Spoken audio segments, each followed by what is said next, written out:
जैसा कि आप सबसे पहले तो आपका यहाँ आने के लिए धन्यवाद। जैसा कि आप जानते हैं, जन सुराज अभियान के तहत पिछले वर्ष 2 अक्टूबर गांधी आश्रम मितिहरवा से जो पदयात्रा मैंने शुरू की है, उसको करीब 150 दिन हो गए। पिछले 150 दिनों में हम लोगों ने पश्चिम चंपारण से चल के पूर्वी चंपारण, शिवहर, गोपालगंज होते हुए सिवान जिले का करीब करीब 2/3 हिस्सा कवर कर लिया है। कल के बाद मैं सिवान से निकलूंगा और महाराजगंज होते हुए अभी आगे 5-7 दिन और सिवान जिले में रहेंगे और छपरा तक पहुंचेंगे। पदयात्रा का जो स्वरूप है उसमें हम लोग पदयात्रा शुरू होने के दिन से आज तक कहीं पर भी गाड़ी का किसी तरीके का प्रयोग न करना, बीच में पदयात्रा को छोड़कर घर न जाना, जिन रास्तों पर एक बार हम लोग चल लिए उस पर दोबारा नहीं जाना, इन स्वरूपों को, इनकी शुद्धता को, इसको बनाकर रखने का जितना हो सके वो प्रयास किया गया है। अभी तक जो मेरा अनुभव रहा है मैं उस पर एक संक्षिप्त टिप्पणी करूंगा, उसके बाद आप अपने सवाल कर सकते हैं। सिवान में जो स्थिति हमने देखी वो दूसरे जिलों की स्थिति से कोई बहुत भिन्न नहीं है। स्वाभाविक तौर पर प्रखंड के स्तर पर और पंचायत के स्तर पर अलग अलग समस्याएं हैं, अलग अलग विषय भी संज्ञान में आए हैं और उसके लिए प्रखंड के स्तर पर हम लोग आपकी मदद से जब संवाददाता सम्मेलन वहां किया हम लोगों ने तो वहां की बात उठाई। मोटे तौर पर पिछले 150 दिन में चलने के बाद करीब करीब 1500 गांवों में मैं पैदल चल के गया हूं और अभी तक जो बिहार के लोगों से सुनने समझने को मिला उसके अनुसार यहां बेरोजगारी और पलायन ये समाज के नजर में सबसे बड़ी परेशानी है। बिहार की सबसे बड़ी समस्या बेरोजगारी और पलायन है। ये बात जानने के लिए लोगों को पदयात्रा करने की जरूरत नहीं है, ये तो सबको पता है। लेकिन पदयात्रा करने से इस समस्या की जो विकरालता है और इसके जो सामाजिक पहलू हैं उसकी समझ जरूर देखने को बेहतर हुई है। बिहार में 1500 से ज्यादा गांवों में जहां मैं पैदल चल के गया हूं, ज्यादातर गांवों में 40 से 50% नवयुवक कहीं न कहीं रोजगार के लिए, मजदूरी के लिए बाहर जाने पर मजबूर हैं। गांव में ज्यादातर जाने पर हम लोगों को इसी वजह से या तो बुजुर्ग लोग मिलते हैं, छोटे छोटे बच्चे बड़ी संख्या में मिलते हैं और महिलाएं मिलती हैं। नवयुवकों की संख्या कम है। जिन पंचायतों में, जिन प्रखंडों में बाढ़ की समस्या है, जिन पंचायतों या प्रखंडों में जल जमाव, जल नदियों के कटाव या बाढ़ की समस्या है, वहां पर पलायन ज्यादा है। जहां पर बाढ़ नहीं है, बाढ़ की समस्या नहीं है, वहां पलायन थोड़ा कम है। लेकिन पलायन करीब करीब सारे प्रखंडों में 40 से 50% तो आप मानकर चल सकते हैं। तो कम से कम एक पंचायत में 1000 लड़के ऐसे जरूर हैं जो कि कामकाजी एज में हैं और 500 से 1000 डिपेंडिंग उनकी पंचायत की संख्या कितनी है। अभी तक का हम लोग का अनुमान है कि 500 से 1000 लड़के हर पंचायत से बाहर के राज्यों में जाकर मजदूरी कर रहे हैं। पलायन से जुड़ा हुआ पलायन के बाद बेरोजगारी का जो सामाजिक पहलू है कि कई बार हम लोग को लगता है कि जो गरीब लोग हैं उनके लिए ही बेरोजगारी बड़ी, मजदूरी, पलायन समस्या है। ऐसी बात नहीं है। गांव में जाकर लोगों से बातचीत करके ये पता चलता है कि जो मध्यम वर्गीय परिवार हैं, जो आर्थिक तौर पे अदरवाइज ठीक हैं, उनके लिए भी बेरोजगारी, उनके बच्चों के लिए भी बेरोजगारी बहुत बड़ी समस्या है। सामाजिक तौर पर ज्यादातर परिवारों में लोगों ने एक तरह से मान लिया है कि उनके परिवार के जो युवा हैं, जो नवयुवक हैं, वो अपने परिवार के साथ कभी रह ही नहीं सकते। दूसरे राज्यों में या दूसरे भूभाग में भारत के अगर आप जाएं, हम लोग भी जिस परिवेश से आते हैं, अगर हम साल भर अपने परिवार से दूर हैं तो ये एक बड़ी घटना है कि मैं साल भर अपने परिवार से अलग हूं। लेकिन बिहार के ज्यादातर परिवारों की ये सच्चाई है। उनको ये मालूम है कि उनके परिवार का जो व्यक्ति है वो साल में एक बार ही छठ में, ईद में या कभी कोई घर में शादी हुई तो 10 दिन 15 दिन के लिए वो घर आता है। अदरवाइज जब तक आपकी कामकाज करने की शारीरिक क्षमता या शक्ति है तो 20-25 के उम्र में जब आप बाहर चले गए मजदूरी करने और जब 40, 45, 50, 55 की एज तक आप बाहर काम करते हैं जब आपका शरीर थक जाता है, आप वापस आते हैं, तो आपके घर का जो सबसे जवान लड़का है वो बाहर जाता है। ये करीब करीब साइकिल हर घर की, हर परिवार की यहां स्थिति है। महिलाओं से जब हम लोग इसके विषय में बात करते हैं तो कई बार हम लोग को लगता है कि ये महिलाओं को इस पर उनकी क्या टिप्पणी होगी। सबसे ज्यादा महिलाओं की मांग यही है कि उनके घर परिवार के जो लोग हैं जो बाहर जाकर मजदूरी कर रहे हैं, अगर किसी तरीके से उनको मजदूरी यही मिल जाती, रोजगार यही मिल जाता तो वो उनके लिए सबसे बड़ी प्राथमिकता है। बेरोजगारी और पलायन के बाद दूसरी सबसे बड़ी समस्या कृषि से जुड़ी हुई है। क्योंकि बिहार कृषि प्रधान राज्य है, बहुत बड़ी संख्या में लोग कृषि से जुड़े हुए हैं। तो कृषि जो किसानों की यहाँ समस्या है उसको आप तात्कालिक और स्ट्रक्चरल दो भाग में बांट सकते हैं। तात्कालिक समस्या रास्ते में चलते हुए जो लोग बताते हैं उसमेमें खाद की अनुपलब्धता, यूरिया डीएपी पर जो ब्लैक मार्केटिंग कालाबाजारी हो रही है, खासकर यूरिया को लेकर 266-77 रुपए का यूरिया ज्यादातर लोगों को 500, 600, 700 रुपए में ही मिला है, और वो भी जब जरूरत थी और जितनी मात्रा में उनको चाहिए थी वो नहीं मिली है। ये समस्या पश्चिम चंपारण और पूर्वी चंपारण के नेपाल से जो सीमावर्ती प्रखंड है वहां पर ज्यादा भयावह है। वहां पर यूरिया के लिए लोग 1000, 1200, 1500 रुपए भी देने लोगों को पड़े हैं। खाद बीज के अलावा जो सबसे बड़ी किसानों की समस्या है वो है जल प्रबंधन की। ज्यादातर प्रखंडों में, सीवान में भी 14 प्रखंडों में लोगों ने ये समस्या बताई है कि उनके पास सिंचाई की सुविधा नहीं है। बिहार में राज्य के स्तर पर 50% से ज्यादा जमीन, खेती योग्य जमीन ऐसी है जिसमें बाढ़ आने की संभावना रहती है, जो बाढ़ प्रभावित है, और करीब करीब 30-35% जमीन ऐसी है जिसमें कि जिसके सूखा ग्रसित होने की संभावना है। तो किसानों का जो ये पूरा जो जल प्रबंधन है, आधी से ज्यादा जमीन बाढ़ से प्रभावित है और करीब 1/3 से ज्यादा जमीन सूखा प्रभावित है। ये एक बड़ी समस्या किसानों के लिए है। इन दोनों के साथ जो किसानों की स्थिति है, खेती किसानी करने वाले लोगों की जो यहाँ हालात है, उसके पीछे सबसे बड़ी जो कारण है वो है यहाँ भूमि सुधार का लागू न होना। बिहार में 60% लोग भूमिहीन हैं। राष्ट्रीय औसत है 38%। मतलब देश में 38% लोगों के पास जमीन नहीं है, बिहार में 60% लोगों के पास जमीन नहीं है। और जिन लोगों के पास 40% लोगों के पास जमीन है जो खेती करते हैं, उसमें से 91% मतलब 36% लोग ऐसे हैं जो 1 हेक्टेयर से, मतलब 1.5 एकड़ से कम की खेती करते हैं। तो बिहार में जो खेती करने वाले लोग हैं, 100 में 96 लोग या तो वो मजदूर हैं खेत में, या वो खाने वाली खेती करते हैं, कमाने वाली खेती नहीं करते हैं। ज्यादातर लोग इतने छोटे किसान हैं कि या तो वो खेत में मजदूर के तौर पे काम कर रहे हैं, या जो वही फसल उगाते हैं जिससे उनके और उनके बाल बच्चों का पेट भर सके। खेती उनके लिए कमाई का या गरीबी से निकलने का जरिया नहीं है, पेट भरने का जरिया है। सिर्फ 4 से 5% ही किसान ऐसे हैं बिहार में। इस बात को आप आंकड़े को ध्यान से सुन लीजिए, 4 से 5% ही किसान ऐसे हैं जिनके लिए खेती एक तरह से व्यवसाय है या कमाने का जरिया है।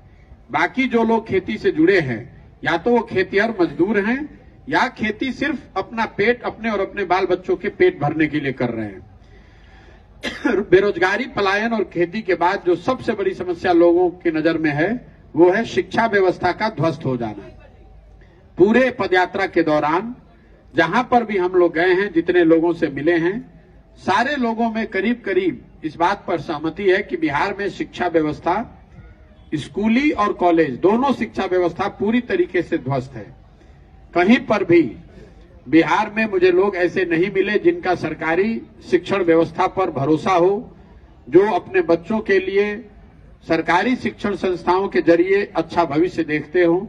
और इसके पीछे जो कारण समझ में आ रहा है कि समता मूलक शिक्षा व्यवस्था बनाने के चक्कर में हर जगह स्कूल खोलने का जो प्रयास किया गया है, तो पूरी जो स्कूली व्यवस्था है, प्राथमिक विद्यालयों की व्यवस्था है, ये उत्क्रमित विद्यालयों और नियोजित शिक्षकों के आधार पर बनाई गई है।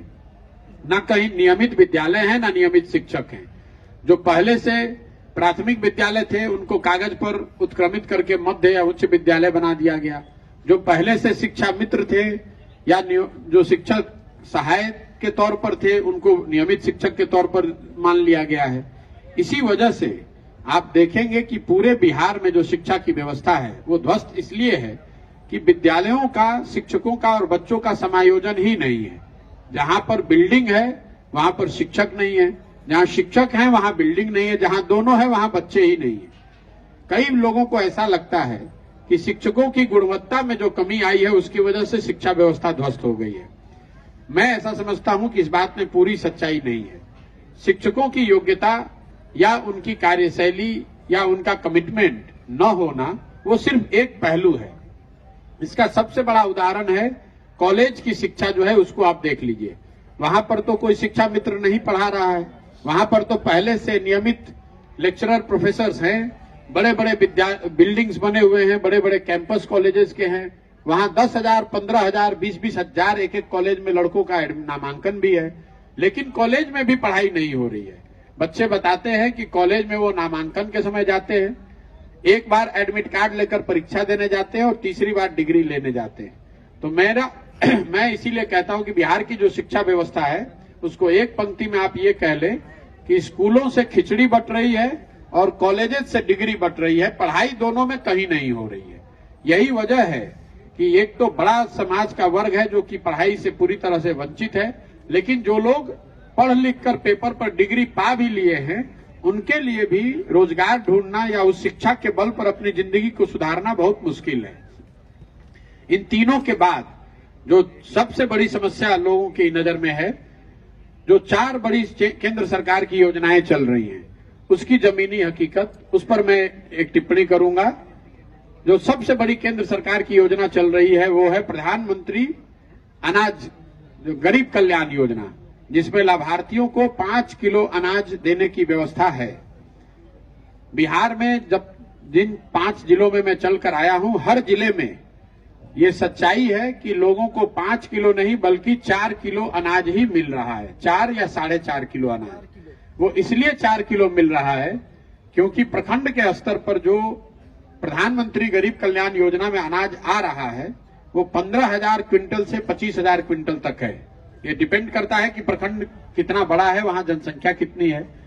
प्रति क्विंटल 40 रुपए की दर से, औसत दर से इस पर पीसी काटा जा रहा है और इसमें जनप्रतिनिधि और ज्यादातर जगहों पर विधायक इंक्लूडेड, विधायक, अन्य जनप्रतिनिधि और सरकारी अफसर सब मिलकर प्रधानमंत्री गरीब कल्याण योजना में आने वाले अनाज से 40 रुपए प्रति क्विंटल की दर से कमीशन काट रहे हैं, पीसी काट रहे हैं, जिसकी वजह से लाभार्थियों को 5 किलो के बजाय 4 किलो अनाज ही मिल रहा है।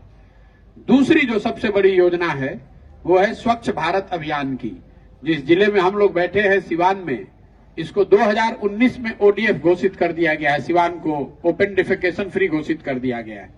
मैं आपको बिल्कुल विश्वास से कह सकता हूं, हर गांव, हजारों गांव में जाने के बाद कि अन्य 4 जिलों के तरह ही सिवान में भी खुले में शौच ज्यादातर गांवों की आज भी सच्चाई है। और जहां पर भी ओडीएफ का सर्टिफिकेट जारी किया गया है ये बिल्कुल फेक है, क्योंकि हर गांव से जब आप निकलते हैं तो रोड के दोनों साइड खुले में शौच बिल्कुल आपके आंख के सामने दिखता है। वो समाज की सच्चाई है। लोग ये बताते हैं और सिवान में भी लोग, वही लोगों ने बताया जो दोनों चंपारण में, गोपालगंज में सुनने को मिला कि शौचालय बनाने की योजना में व्यवस्थित तरीके से अधिकारियों ने 2,000 रुपए प्रति लाभार्थी के दर से पैसे लिए हैं और इस योजना में बड़े स्तर पे बंदरबाट हुआ है। शौचालय बना नहीं बना, उसका उपयोग हो रहा है नहीं हो रहा है, इसकी चिंता किसी ने नहीं की है। 2,000 रुपए और कहीं कहीं 4,000 रुपए तक भी लिए गए हैं और किसी को लाभार्थी मानकर बनाकर उसको 12,000 रुपए दे दिया गया। और ओडीएफ जनप्रतिनिधि और सरकारी अफसर मिलकर आपस में दोनों ने साइन करके ये बता दिया कि ओडीएफ हो गया। समाज में ओडीएफ कहीं नहीं है। तीसरी जो बड़ी योजना है केंद्र सरकार की वो है आवास की योजना, जिसको पहले हम लोग इंदिरा आवास योजना के नाम से जानते थे, अभी प्रधानमंत्री आवास योजना है। गांव में चलते हुए हम लोग जिन लोगों से मिलते हैं उसमें ज्यादातर लोग आवास के जो लाभार्थी हैं वो इंदिरा आवास योजना के ही लाभार्थी मिलते हैं, जिनको आज से 10 साल 15 साल पहले 20,000, 25,000, 30,000 रुपए आवास बनाने के लिए मिले हैं। अभी की जो प्रधानमंत्री आवास योजना है, इसके लाभार्थियों की संख्या बहुत कम है, लेकिन जिनको इसका लाभ मिल रहा है उसमें 1,40,000 रुपए की जो राशि तय है, मुझे जो लोगों ने बताया, लोगों को 20,000 रुपए से लेकर 40,000 रुपए तक इसमें भ्रष्टाचार के तौर पर जनप्रतिनिधियों को और अफसरों को देना पड़ता है। ये इंदिरा आवास योजना के लिए, प्रधानमंत्री आवास योजना में नाम जोड़े जाने समय 1,01,000 रुपए, उसका नाम आगे बढ़ाने के लिए 2,000 रुपए, पूरी व्यवस्था बनी हुई है। और 3 किस्त जब तक रिलीज हो तो कम से कम 20,000 और ज्यादा से ज्यादा 40,000 रुपए तक लोगों को देना पड़ रहा है। जहां पर कई जगह ऐसे लोगों ने जरूर बताया कि कुछ जनप्रतिनिधि ऐसे हैं जो प्रधानमंत्री आवास योजना में पैसा नहीं ले रहे हैं, लेकिन जहां पर जनप्रतिनिधि पैसा नहीं भी ले रहा है, वहां पर भी वो जनप्रतिनिधि बताते हैं कि सरकारी अफसर का जो अपना शेयर है, अपना हिस्सा है, वो 20,000 रुपया उनको लगना ही लगना है। 20,000 रुपए से कम में प्रधानमंत्री आवास योजना में किसी भी आदमी को, घर में किसी भी लाभार्थी को पैसा नहीं मिल सकता है। चौथी एक जो सरकार की, केंद्र सरकार की योजना है जिसने मुझे आश्चर्यचकित किया है, वो है मनरेगा का जमीन पर न होना। मेरी अपनी सोच ये थी कि बिहार जैसे गरीब राज्य में, जहां 60% लोग भूमिहीन हैं, जहां मजदूरी और रोजगार के लिए बड़े पैमाने पर लोग दूसरे राज्यों में जाते हैं, मैं जब गांव में जाऊंगा तो बड़े पैमाने पर मनरेगा से जुड़े हुए कार्य या मनरेगा से जुड़े हुए मजदूर काम करते हुए मिलेंगे। मैं अभी 150 दिन से पैदल चलने के बाद मैं आपको बता रहा हूं कि अभी तक मुझे कोई भी मनरेगा का एक्टिव काम जो जमीन पर हो रहा है, ऐसा मुझे मिला नहीं। कहीं ये मुझे देखने को नहीं मिला कि ये 5, 10, 20, 25 मजदूर कहीं काम कर रहे हों मनरेगा के अंतर्गत। 1-2 जगह जनप्रतिनिधि ये जरूर बताते हैं, कहीं आंगनवाड़ी केंद्र बना है जो बताते हैं कि ये मनरेगा के अंतर्गत बनाया गया है, लेकिन मनरेगा एक तरीके से समाज ने और यहाँ की राज्य की व्यवस्था ने भुला ही दिया है। पत्रकार बंधु भी आप लोग जो हैं वो मनरेगा को लेकर कोई सवाल ही नहीं करते हैं। अगर आप इसको आंकड़ों में देखेंगे तो आपको पता चलेगा कि बिहार में मनरेगा का यूटिलाइजेशन पिछले साल 39% था। मतलब राज्य के स्तर पर अगर 100 रुपया केंद्र से मनरेगा के तहत आ सकता था तो उसके मुकाबले सिर्फ और सिर्फ 39 रुपए ही आया। 61 रुपए 61% पैसा हम लोग दिल्ली से लेकर ही नहीं आए। सिवान के संदर्भ में यूटिलाइजेशन पिछले साल है 37%। मतलब राज्य के मुकाबले भी सिवान में मनरेगा में जो यूटिलाइजेशन है, मनरेगा का काम है, वो कम है। और जो पैसा यहाँ आया, मनरेगा में पीसी का दर है 40 से 50%। दूसरे किसी सरकारी योजना के मुकाबले लोग बताते हैं कि मनरेगा में जो पीसी का दर है वो ज्यादा है। ये 4 केंद्र सरकार की योजनाओं के बारे में जो जमीन पर देखा वो बताया। इसके बाद मैं आपको 3-4 योजनाएं जो राज्य सरकार की है उस पर टिप्पणी करके अपनी बात खत्म करूंगा। बिहार में जो सरकारी योजनाएं चल रही हैं उसमें 7 निश्चय के अंतर्गत जो बड़ी घोषणाएं की गई थी, पहली जो सबसे बड़ी घोषणा थी वो बेरोजगार युवकों को 18 साल से 35 साल के हर बेरोजगार को सरकार की ओर से 1,000 रुपए मासिक सहायता की बात 2015 में कही गई थी। अभी तक मुझे 150 दिनों में कोई ऐसा नवयुवक नहीं मिला जिसको इस योजना का लाभ कभी जीवन में मिला हो। इसकी चर्चा भी जमीन पर नहीं है, कोई लोग जानते भी नहीं है। एक तरह से इस योजना को कहीं शुरू ही नहीं किया गया है। दूसरी जो 7 निश्चय की बड़ी योजना थी वो है स्टूडेंट क्रेडिट कार्ड की। जब ये योजना बन रही थी उसमें मेरी कुछ भूमिका थी, तो हम लोग का अनुमान था कि बिहार में 1,25,00,000 नवयुवक ऐसे हैं जो 12वीं के बाद पढ़ाई के लिए, जिनको स्टूडेंट क्रेडिट कार्ड के माध्यम से बैंकों से सस्ते दर पे पैसा मिल जाएगा, ताकि वो उस तरह की डिग्रियों को हासिल कर पाएंगे जो उनको रोजगार दिलाने में मदद कर सके और उस डिग्री को हासिल करने में उनको अपने परिवार पर बोझ नहीं बनना पड़ेगा। इस योजना को भी करीब करीब लोगों ने और समाज ने भुला ही दिया है। कहीं पर भी स्टूडेंट क्रेडिट कार्ड के लाभार्थी मुझे नहीं मिले। 2-4 इक्का दुक्का लोग यदा कदा मिलते हैं जो बताते हैं कि उन्होंने स्टूडेंट क्रेडिट कार्ड में अप्लाई किया है। कुछ लोग ऐसे भी मिलते हैं जिनको स्टूडेंट क्रेडिट कार्ड में फायदा पहले मिला है, अब उनको नौकरी नहीं मिली है, तो वो इस बात से चिंतित हैं कि उस पैसे को वापस कैसे करेंगे। इन 2 योजनाओं के अलावा 7 निश्चय की 2 और योजनाएं हैं जिसकी चर्चा आप लोग करते हैं। पहली योजना है हर घर नल जल की योजना। सिवान जैसे जिले का जो सरकारी रिपोर्ट बताता है कि 81% नल जल योजना चल रही है।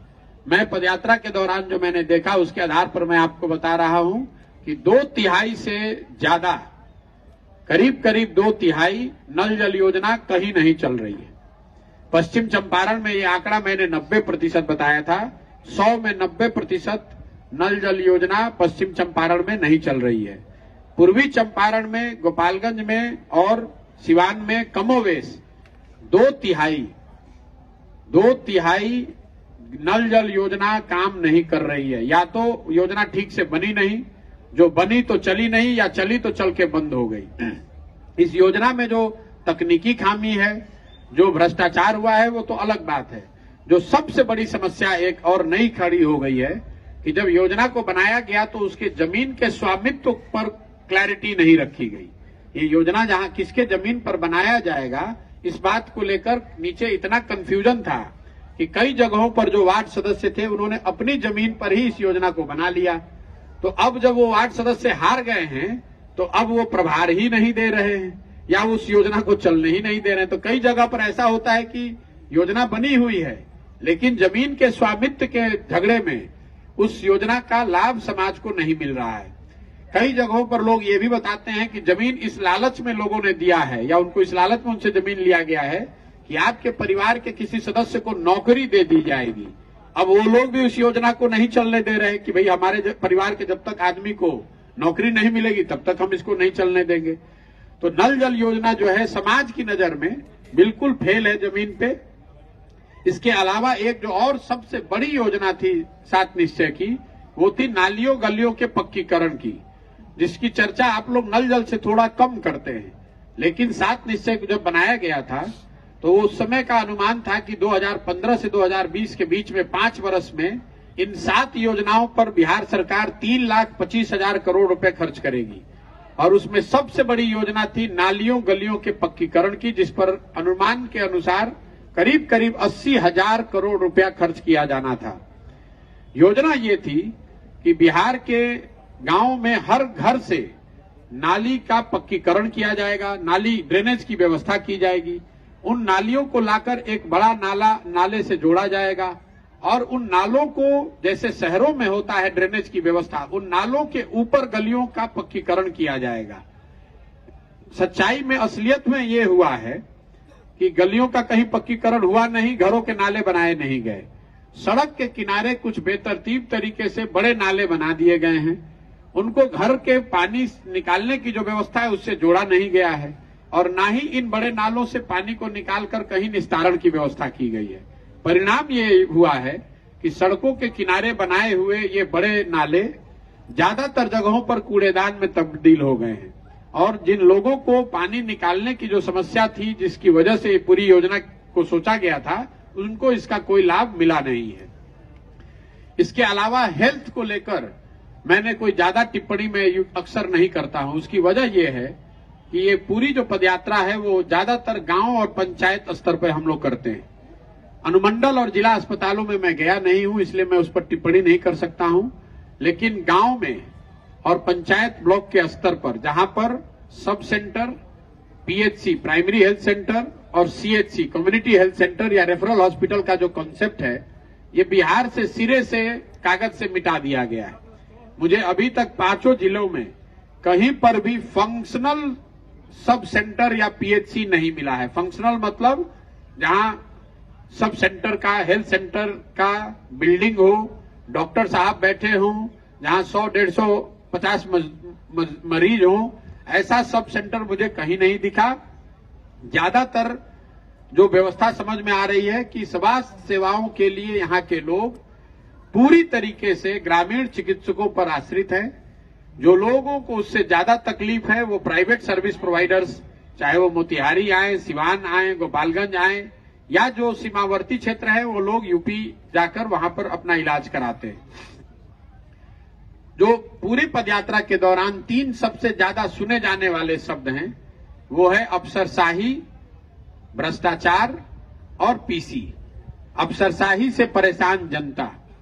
जो लोग भी मुझे मिलते हैं, चाहे वो गरीब व्यक्ति हो, जनप्रतिनिधि हो, सामाजिक आर्थिक तौर पे रसूख वाले लोग हों, इवन पत्रकार बंधु लोग, समाज का हर वर्ग बिहार में अफसरशाही से परेशान है।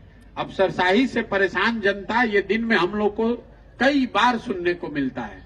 दूसरी बात, भ्रष्टाचार का।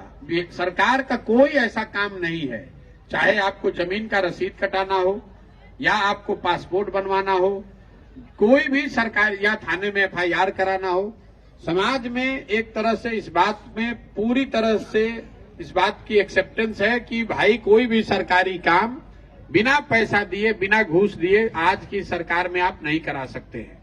और तीसरी बात, सरकार की योजनाओं में व्यवस्थित तरीके से काटा जाने वाला पीसी, जो दलाली का नया नाम है बिहार में, पीसी। हर योजना में, चाहे वो योजना केंद्र की हो, राज्य की हो, दोनों की मिलीजुली हो, हर योजना में व्यवस्थित तरीके से पीसी का काटा जाना। तो अफसरशाही से परेशान जनता, बिहार सरकार की सारे ऑफिसेज में, कार्यालय में व्याप्त भ्रष्टाचार और सभी योजनाओं में काटे जाने वाला पीसी, ये 3 सबसे ज्यादा शब्द सुने जाने वाला है। एक और जो समस्या हम लोग सुन रहे हैं वो है सड़क और बिजली को लेकर। ये 2 ऐसे क्षेत्र हैं जिसको ज्यादातर हम लोग मानते हैं कि नीतीश जी की सरकार में इन 2 क्षेत्रों में सुधार हुआ है। लोगों का मानना है कि सड़क बन गई है, बिजली आ गई है। तो मैं आपको ये बता सकता हूं कि बिजली जरूर हर जगह आ गई है, इसमें कहीं कोई दो मत नहीं है। सरकार का दावा वहां ठीक है, बिहार के हर गांव, हर टोले में करीब करीब बिजली है। मुझे अभी तक कोई ऐसा गांव टोला नहीं मिला जहां बिजली नहीं पहुंची है। लेकिन बिजली को लेकर समाज में एक जो बड़ी परेशानी है वो है उनकी नजर में गलत और बढ़े बिल का आना। ज्यादातर गांवों में, हर जिले में, सिवान में भी लोगों ने जो बताया कि लोगों के पास 2000, 4000 से लेकर 1 लाख, 1.25 लाख रुपए तक भी लोगों के बिल आए हैं। बढ़े हुए बिल के आने के बाद लोगों को लोक अदालतों का चक्कर लगाना पड़ता है, या जिन पर फौजदारी के उनका कनेक्शन काट दिया गया है, या फिर कुछ ऐसे भी लोग मिले जिन पर फौजदारी का केस हुआ है, जिसकी वजह से वो घर छोड़कर भाग गए हैं लोग। सड़कों का जहां तक सवाल है, वहां पर नेशनल और स्टेट हाईवे में जरूर सुधार है, इसमें कहीं कोई दो मत नहीं है। लेकिन ग्रामीण सड़कों की हालत लोगों की नजर में, और जो मैं भी देख पा रहा हूं, जितने गांव में हम लोग गए हैं, कमोवेश वही है जो लालू जी के जंगल राज के दौरान होती थी। ग्रामीण सड़कों की स्थिति बिल्कुल बदहाल है। या तो सड़क बनाए नहीं गए हैं, या अगर बनाए गए हैं तो 4 वर्ष 5 वर्ष पहले बनाए गए हैं, उसके बाद उसकी मरम्मती नहीं हुई है। या कुछ लोग ये बताते हैं कि अभी कुछ दिन पहले ही सड़क बनी है जिस पर कि जो इतने खराब क्वालिटी का है कि तुरंत टूट गया। गांव में एक जो बड़ी समस्या ग्रामीण सड़कों को लेकर है, वो प्राइवेट जमीन को लेकर जो विवाद है उसको देखने को मिलता है। कि कई बार ये पता चलता है भाई ये सड़क क्यों नहीं बनी है, तो लोग बताते हैं कि पूरी जो जमीन है उसके बीच में कहीं किसी एक प्राइवेट व्यक्ति की जमीन है, या वो दावा कर रहा है कि मेरा जमीन है। उस चक्कर में पूरे गांव में सड़क ही नहीं बनी है। और उस विवाद के निपटारे के न होने की वजह से ज्यादातर गांव में आपको इस तरह के लोग मिल जाते हैं जो बताते हैं कि उनके गांव या गांव के अंदर उनका वार्ड या उनका घर या उनका मोहल्ला सड़कों से कटा हुआ है। मोटे तौर पे अभी तक जो हम लोगों ने देखा, सुना, समझा, आज की सरकार को लेकर, नीतीश कुमार जी की सरकार को लेकर जनता में या तो उदासीनता है या गुस्सा है। सरकार को लेकर उत्साह या सरकार को लेकर आशान्वित लोगों की संख्या बहुत कम है। ज्यादातर लोगों ने ये मान लिया है कि इस सरकार से तो कुछ नहीं होना है। जब भी लोग से आप बात करेंगे तो लोग यही बताएंगे कि बदलाव होना चाहिए। बदलाव के तौर पर क्या होना चाहिए उसको लेकर मतभेद हो सकता है, उसको लेकर अलग अलग लोगों की अलग अलग सोच हो सकती है। लेकिन बिहार में बदलाव होना चाहिए, इसको लेकर मैं समझता हूं कि करीब करीब समाज का हर वर्ग ये कह रहा है कि बिहार में बदलाव होना चाहिए। मेरा ये अभी तक का अनुभव रहा है। आप अपने सवाल पूछ सकते हैं। बहुत बहुत धन्यवाद। सर, बदलाव की बात कर रहे हैं सर, बदलाव आखिर कैसा बदलाव? नीतीश कुमार जी हैं, उसके बाद नीतीश कुमार जब मर्जी तो कभी एनडीए के साथ चले जाएंगे तो कभी महागठबंधन के साथ चले जाएंगे। बीजेपी भी वही है, आरजेडी भी वही है, जेडीयू भी वही है, तो फिर कौन सा बदलाव होगा? नहीं, देखिए, आप अगर आप मेरा नजरिया जानना चाहते हैं, मैंने कहा जनता चाहती है कि बदलाव हो। क्या बदलाव हो ये तो स्पष्ट नहीं है, किस तरह का बदलाव है। जहां तक जनसुराज की अपनी सोच है कि बदलाव किसी, जैसा आपने ठीक कहा, किसी एक व्यक्ति के बदलाव से, एक दल को हटाकर दूसरे दल के लाने से बिहार में बदलाव नहीं होगा। आपको इसके मूल में जाकर समझना होगा कि बिहार में स्थिति है क्यों, आखिर बिहार में ये स्थिति क्यों है। ऐसा नहीं है कि नेता सब खराब है। नेता अगर खराब है भी तो उसको चुनकर लाने वाली तो जनता ही है, और लोग बार बार चुनकर अगर आ रहे हैं तो लोग ये भी नहीं कह सकते हैं कि नेता ने उन्हें ठग दिया है, क्योंकि अगर कोई नेता या दल आपको ठगेगा तो एक बार ठगेगा, 2 बार ठगेगा। अगर 30 साल, 40 साल, 50 साल से आप ठगे जा रहे हैं तो इसका मतलब है कि कहीं ना कहीं आपके समझ में, आपके वोट करने के तरीके में गलती है। तो जनसुराज की सोच ही वही है कि अगर बदलाव होना है तो वो बदलाव समाज के स्तर पर होना चाहिए। सबसे पहले जब तक लोग अपने और अपने समस्याओं और अपने बच्चों के भविष्य से जुड़े हुए मुद्दों पर वोट नहीं करेंगे, तब तक बिहार में बदलाव संभव नहीं है। वो चाहे जिस दल के पक्ष में बदलाव हो, लेकिन ये जरूरी है कि वो बदलाव उन मुद्दों पर हो जिसकी वजह से बिहार की जनता आज त्रस्त है। सबसे ज्यादा परेशानी शिक्षा को लेकर है, सबसे ज्यादा परेशानी रोजगार को लेकर है, सबसे ज्यादा लोग परेशान इसलिए हैं कि खेती किसानी करने वाले किसानों की हालत बदहाल है। लेकिन जब वोट होता है तो वोट शिक्षा पर नहीं होगा, वोट रोजगार पर नहीं होगा, वोट खेती किसानी पर नहीं होगा, वोट होगा जात पर, वोट होगा धर्म पर, वोट होगा भारत पाकिस्तान पुलवामा पर, वोट होगा लालू जी के डर से भाजपा को और भाजपा के डर से लालू जी को। तो ये जो पूरा प्रयास हम लोग कर रहे हैं, यही कर रहे हैं जो एक लाइन में जो बात है कि भाई आपकी जो समस्या है वो आपको मालूम है, वो किसी नेता और दल को बताने की जरूरत नहीं है। आपको ये मालूम है कि आपकी समस्या क्या है, लेकिन आप उन समस्याओं पर वोट कर ही नहीं रहे हैं।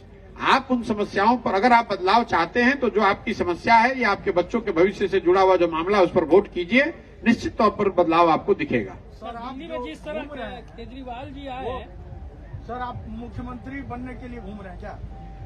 नहीं भाई, जब हमने दल ही नहीं बनाया है तो मुख्यमंत्री बनने की कहां सी बात है। ये जो अभियान हम लोग चला रहे हैं, मेरी अपनी समझ ये है कि जैसा मैंने अभी बता रहा था कि बिहार में अगर सुधार करना है तो जब तक समाज के स्तर पर यह प्रयास नहीं होगा तब तक आप राजनीति में कोई आमूलचूल परिवर्तन नहीं ला सकते।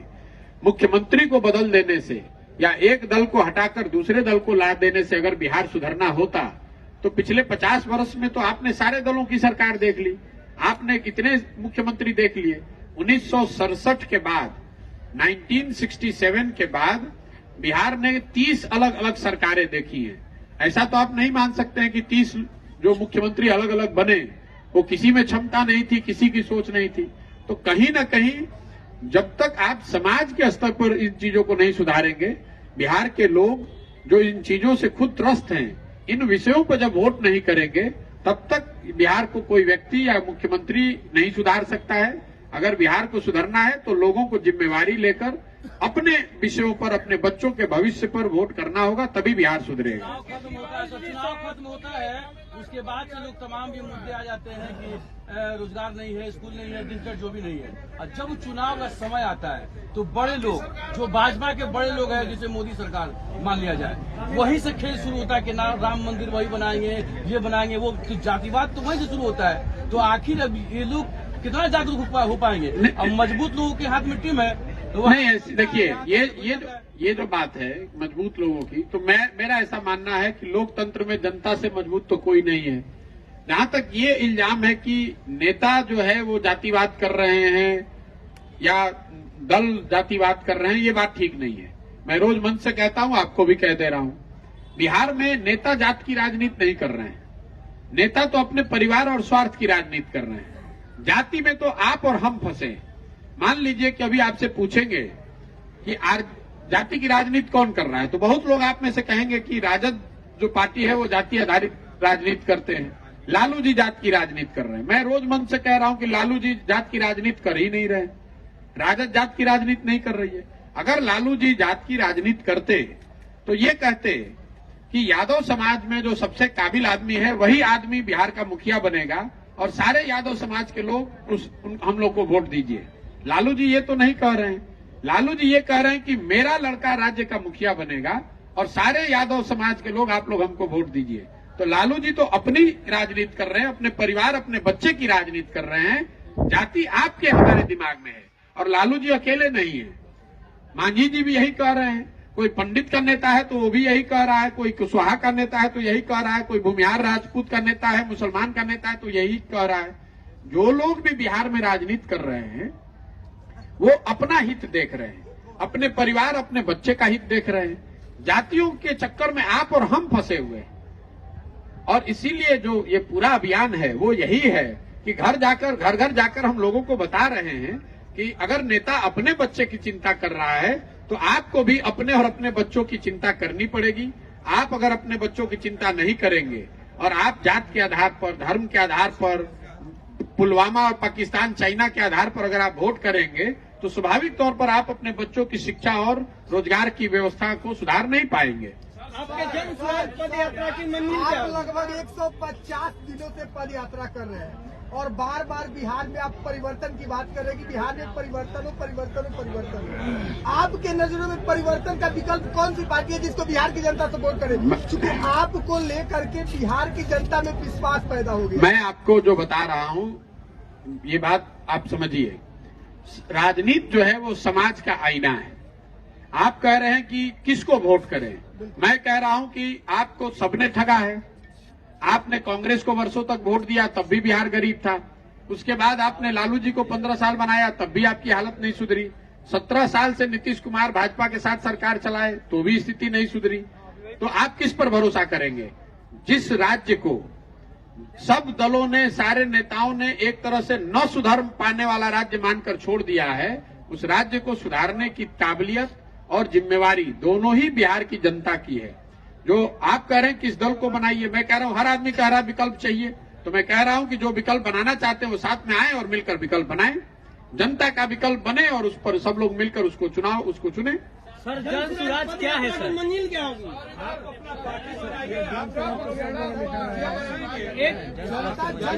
अगर आप एक करके संगठन या पार्टी सेवा दे चुके हैं, देश के माने जाने रणनीतिकार हैं और बिहार की जनता आप पर क्यों विश्वास करे? बिल्कुल बिहार की जनता को हम पर भरोसा नहीं करना चाहिए। मैं रोज मन से कहता हूं, आपने भी जो सवाल किया, कुछ लोगों का ये सवाल है कि आपने 2014-15 में नीतीश कुमार की मदद की और आज आप उनका विरोध कर रहे हैं, या आप ये भी कह सकते हैं कि आपने दूसरे दलों की मदद की, उनके भी आप विरोध में बोल रहे हैं। बिल्कुल ये जायज सवाल है, इसका उत्तर सुन लीजिए। जिस नीतीश कुमार की 2014-15 में मैंने मदद की थी वो नीतीश कुमार थे जिनके शासन काल में 2005 से 2012 के बीच बिहार सुधरता हुआ दिखा था। आज जिस नीतीश कुमार का मैं विरोध कर रहा हूं, आज वो नीतीश कुमार हैं जिनके शासन काल में 2015 के बाद से स्थिति बिगड़ती हुई दिख रही है। जिस नीतीश कुमार की 2014-15 में मदद की गई थी वो जदयू के नेता थे जो चुनाव नहीं हारे थे, लेकिन उन्होंने राजनीतिक मोरालिटी के आधार पर पद से इस्तीफा दिया था। 2014 में नीतीश कुमार चुनाव नहीं हारे थे, उनकी पार्टी चुनाव हारी थी, उसकी एमपी की संख्या घटकर 2 हो गई थी और नीतीश कुमार ने अपने पद से इस्तीफा देकर मांझी जी को मुख्यमंत्री बनाया था। आज वही नीतीश कुमार हैं, वो चुनाव 2020 में हार गए हैं। 243 की विधानसभा में उनके पास सिर्फ 42 विधायक हैं, फिर भी कोई न कोई जुगत लगाकर, चाहे राजद से गठबंधन बना लें या कमल का हाथ पकड़ लें, किसी भी तरीके से उस कुर्सी पर फेविकॉल लगाकर, जुगाड़ लगाकर बैठे हुए हैं। जिस नीतीश कुमार की 2014-15 में मदद की गई थी वो नीतीश कुमार थे जिन्होंने रेल मंत्री रहते हुए गैसल असम में दुर्घटना होने पर जिसमें 290 लोगों की मृत्यु हो गई थी, रेल मंत्री रहते हुए उन्होंने पद से इस्तीफा दे दिया था इस बात को लेकर कि अगर हमारे रहते हुए इतने लोगों की मृत्यु हुई है तो मैं पद पर कैसे रह सकता हूं। जिस नीतीश कुमार का मैं विरोध कर रहा हूं ये वो नीतीश कुमार हैं जो कोरोना के दौरान हजारों लोग बिहार के मर गए, हजारों लड़के रोड पर मारे मारे पूरे देश में फिरते रहे और इस आदमी ने मुख्यमंत्री रहते हुए अपने घर से बाहर निकलकर उन बच्चों की, उन परिवारों की मदद करने के लिए कोई प्रयास नहीं किया। और जिन लोगों और दूसरे दलों का जहां तक सवाल है, जिनका ये मानना है कि भाई पीछे आपने मदद किया था आज क्यों विरोध कर रहे हैं, मैं आपको बताना चाह रहा हूं कि लोकतंत्र में ये व्यवस्था है कि जिस व्यक्ति पर, जिस विचारधारा पर, जिस दल पर, जिस नेता पर भी आपका भरोसा है, आप उसकी मदद कीजिए, उसके साथ खड़े होइए, उसको वोट कीजिए। लेकिन वो विश्वास, वो भरोसा, वो वोट 5 बरस के लिए है, जीवन भर की गुलामी नहीं है। अगर आपका भरोसा था मोदी जी पर 2014 में, आपने वोट किया, इसका मतलब ये नहीं है कि मोदी जी काम करें न करें, आप जीवन भर उन्हीं को वोट देते रहिएगा। नीतीश कुमार जब कुशल प्रशासक, एक सही नेता के तौर पर दिखे तो उनकी मदद की गई।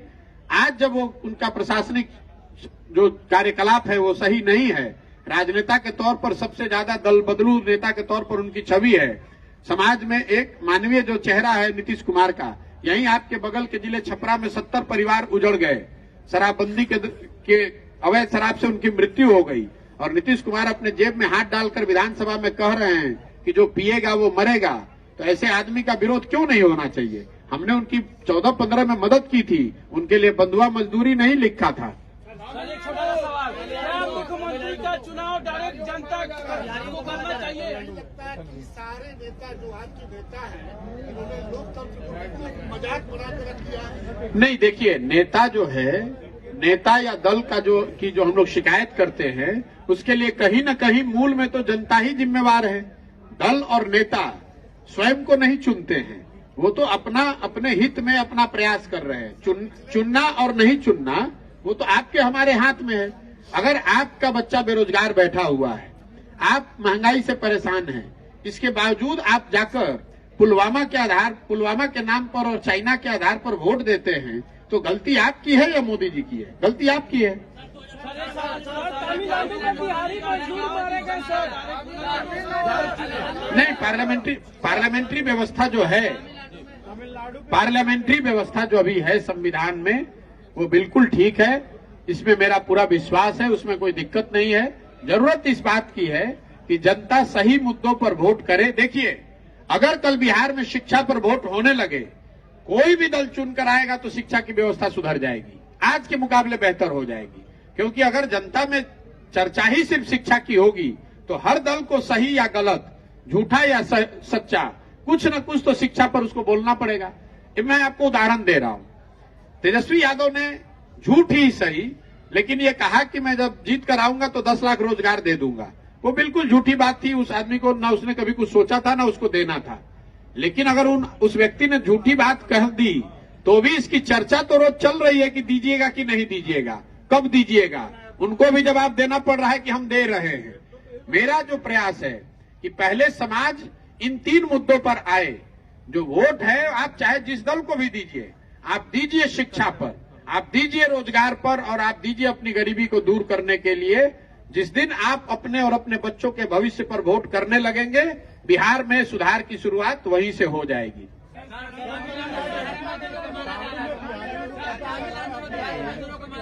बिल्कुल, देखिए, आप जो तमिलनाडु की घटना का जिक्र कर रहे हैं, कई लोग ये बता रहे हैं, कुछ लोगों ने यह भी बताया कि वो फेक वीडियो है। 2-3 फेक वीडियो भी उस संदर्भ में जारी किए गए हैं।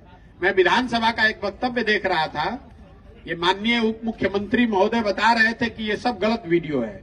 मैं अभी 2 दिन रुका हुआ हूं, मैं उनको सही वीडियो भी जारी करूंगा। उन लोगों को पहले बोल लेने दीजिए।